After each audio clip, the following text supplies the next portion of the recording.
법상으로 경기도청이 2분의 1을 내고 그리고 교육특별회계에서 2분의 1을 갖다 내게 때가 있는데 기본적으로 경기도청에서 2분의 1을 내지 않는 것은 이거는 불법을 저지르고 있는 것입니다. 5,800억이라는 것은 경기도의 불법행위입니다. 불법행위의 총량이 5,800억입니다. 2011년 6월 달에 맺어진 그 협약은 이런 그 도청의 불법 상태를 종식시킨다라는 의미가 있었던 것입니다. 그리고 도청이 그걸 갖다가 한꺼번에 그 불법 상태를 종식시키기 위해서 5,800억을 갖다가 갚는다고 하면 도청이 너무 부담이 클 것 같아가지고 그것을 2011년까지 연차적으로 균등하게 상환을 갖다 하라는 그런 이야기였습니다. 다시 말해서 그거는 도청의 어떤 불법이라고 하는 그런 잘못된 상환을 갖다가 같이 협력을 해가지고 해소를 시켜주자라는 그런 의미가 있습니다. 이 협약은 어떻게 생각했다면 그 불법에 대해 가지고 서로의 약속으로서 그걸 해소를 해나가자라는 의미가 있는 것인데 이 협약에 대해 가지고 도청에서 계속 문제를 제기하면 도청은 우린 다시 불법의 상태로 돌아가겠다라는 거랑 똑같은 의미입니다.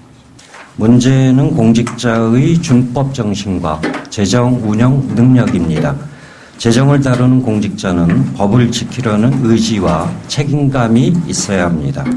변화가 심한 경제 상황을 예측하고 대비할 수 있는 능력을 키워야 합니다. 우리 사회의 바람직한 변화를 위해 재정의 효과성과 책무성을 높일 수 있는 역량을 갖춰야 합니다. 지방교육재정교부금법, 학교용지 확보 등에 관한 특례법, 지방재정법은 분명히 규정하고 있습니다.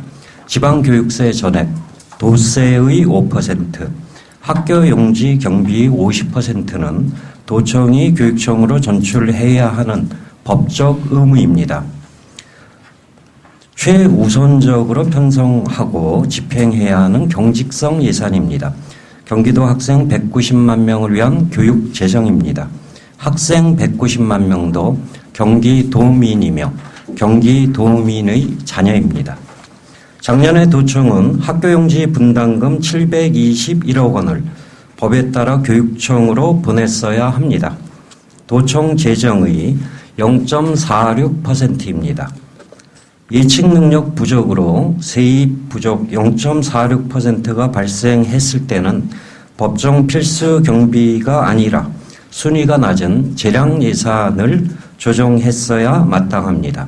도청이 스스로 밝힌 재량 예산 규모는 9천억 원 규모로 교육청보다 3배나 많습니다.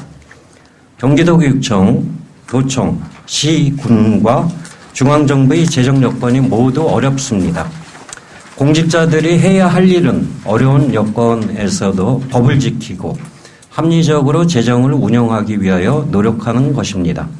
거의 모든 공직자들이 그렇게 일하고 있습니다. 재정이 정말 어렵다면서 자기 기관의 잘못을 변명하기 위해 사실과 다르게 아전 인수격 자료를 만들고 검토할 시간 여유는 어떻게 있었을까 궁금합니다.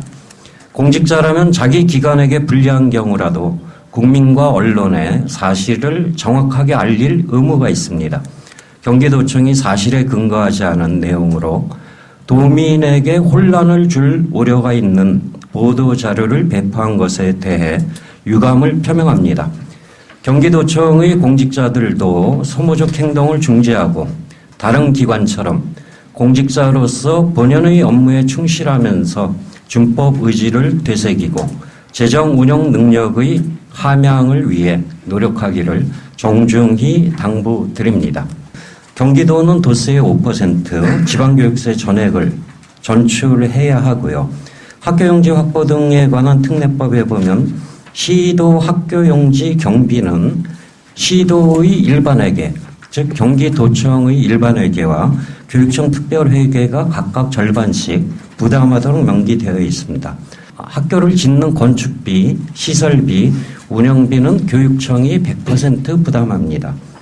지방재정법에 보면은 지방자치단체는 재정을 건전 효율적으로 운영하고 다른 지방자치단체의 재정에 부당한 영향을 미쳐서는 안 되도록 강제 규정이 있으며 자치단체 예산 편성 기준에 보면은 법정 필수적 경비는 우선해서 계상하도록 명시되어 있습니다. 도청이 어제 발표한 자료 중에 중요한 그 사실과 다른 것 중에 중요한 몇 가지입니다. 이제 예상 규모에서 경기도청보다 경기도교육청이 법정 전출금을 감안하면 실제로 더 많다. 이렇게 주장을 했는데요. 경기도청은 교육청은 아시다시피 25지역교육청, 그리고 2,300개 초중 고등학교, 그리고 유치원 2,000여 곳을 관장하고 있는 기관이고요. 이런 방식으로 계산하면 도청의 규모는 도청과 시청, 군청 모든 재정을 합치면 38조 6,400억 원입니다. 그러니까 경기도라는 지방자치단체의 일반 지방자치 총액은 38조인 거죠. 뭐 이렇게 보면은 그 도청의 어제 자료가 그 동일한 기준에서 양자를 비교했나 문제를 제기할 수 있습니다. 또한 특히 시도교육청이 공통인데 교육은 학생과 교사가 만나는 지점에서 이루어지기 때문에 어느 나라나 인건비 비중이 가장 높습니다. 저희 교육청만 보더라도 인건비가 6조 7천억 원 정도 돼요. 근데 도청은 인건비가 불과 7.8% 정도로 해서 가용재원, 재량의 범위가 도청이 훨씬 많습니다. 도청에 비해서 경기도교육청의 세입구조가 안정적이다고 주장하는데요. 도청과 저희의 세입구조는 기본적으로 똑같습니다. 국세에 연동된 부분이 있어요.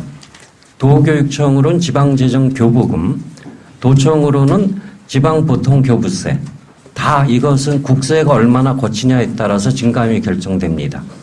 그리고 지방세 수익과 지방세에 따른 도청으로부터 저희로의 전입금, 그건 도세를 근거로 하기 때문에 세입구조가 똑같은 거죠. 이전 경비가 91%에서 세입구조가 안정적이다. 이것은 근거가 없습니다. 또한 교육협력사업이 경기도청이 162억에서 1,006억 원으로 증가했다고 주장했는데요. 이건 사실과 다릅니다. 법정 전입금은 29% 4년 동안 증액된 게 맞는데요. 이것은 똑같이 경기도청의 세입도 그렇게 증가했기 때문에 저희에게 전출도 증가한 것에 지나지 않고요. 그리고 비법정 전입금이 이제 시도지사의 교육 투자 의지를 확인할 수 있는 시금석 같은 지표인데 1,006억 원이 아니라 41억 원에 불과합니다. 2010년에는 181억 원 정도 했었는데요. 현재로서는 예를 들어서 서울시의 비법정 전입금 2,148억 원의 2%에 불과하고 규모가 가장 작은 제주특별자치도 201억 원의 19%에 밖에 되지 않는 미미한 규모입니다. 또한 도청은 학교급식 지원에서 유치원과 중학교 3학년까지 지원하고 있어서 서울시의 1.8배라고 주장했는데요. 경기도의 올해 학교급식비 3,131억 중에 경기도청이 지원하는 지원액은 460억 원에 불과합니다. 서울시는 1,185억 원입니다. 실제 경기도의 학교급식비 지원은 서울시의 0.4배에 불과합니다. 마지막으로 학교용지 매입비 721억 원을 이제 추경에 편성할 것을 어려움이 있다라고 응답했는데요. 현재 이제 대부분의 학교용지 매입금은 이제 이전에 경기도청이 경기도교육청에 전출해 주어야 할 것들을 주지 않아서 이제 5천억 원 정도의 채무가 있고요. 그러한 불법 상황을 해결하기 위해서 재작년에 도의회까지 나서서 합의한 것에 따라서 불법 상황을 해결하기 위한 약속을 이행하는 중입니다. 이것을 약속을 파기한다라고 하는 것은 신사협정을 통한 그 불법 해소 계획을 취소하겠다는 것에 지나지 않기 때문에 이것은 서로 경기도교육청과 경기도청, 도의회가 합의를 한다고 해도 상위법에 어긋나서 무효인 합의가 될 수밖에 없습니다.